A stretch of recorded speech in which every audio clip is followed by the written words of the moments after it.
Tapi gue mau ke di Liga Inggris nih. Oke. Kita balik ke Liga Inggris. Oke. Lu melihat ya bagaimana apakah keberadaan pemain asing ini membuat mereka turun atau pemain asing ini datang karena mereka memang nggak seberkualitas pemain asing.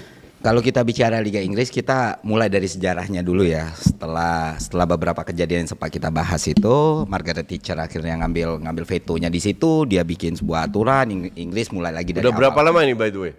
Ini udah podcast Sejam. kedua. Ya. belum masih jam. Ya. Oke. Nah, jadi Margaret Thatcher itu setelah Inggris develop, yang paling berpengaruh dalam perkembangan Liga Inggris waktu itu adalah pelatih Italia sama pemain Italia, Gianfranco Zola, Vialli, Di Canio, Ruud Gullit yang dari Serie A, ya. Banyak sekali, banyak transfer yang terjadi di situ yang benar-benar karena kita tahu di masa itu kan Italia leading secara liga dan lain sebagainya. Nah, yang menarik adalah aku ngeliatin perkembangan Liga Inggris waktu itu dari zaman itu.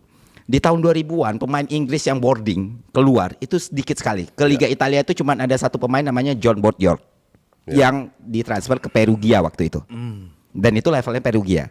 Artinya Inggris itu mengejar bukan cuma liganya berkembang, timnasnya pun punya PR yang banyak banget untuk bisa keep it up.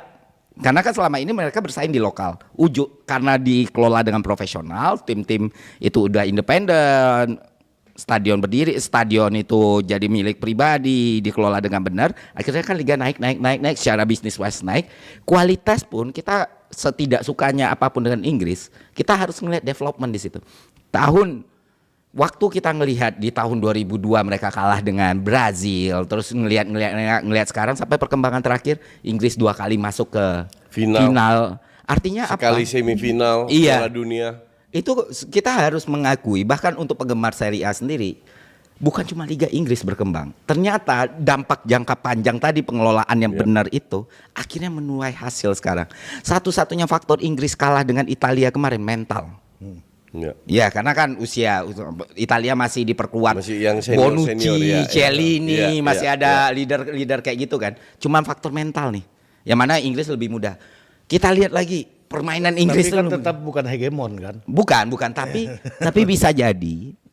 Aku ngelihat kan, mungkin sekarang kita bisa bicara kenapa liganya maju tapi tim nasionalnya enggak. Kalau kita cuma lihat dari prestasi di luar, di atas, mungkin kita bisa bilang wah Inggris masih bapuk. Tapi kalau kita lihat lebih dalam, enggak loh. Mereka develop loh. Mereka develop, I agree. Iya. Prestasi itu kan nggak bisa hanya diukur dari trofi. Enggak, gue bicara soal hegemoni, Coach. Iya. Bukan soal prestasi, tapi Betul.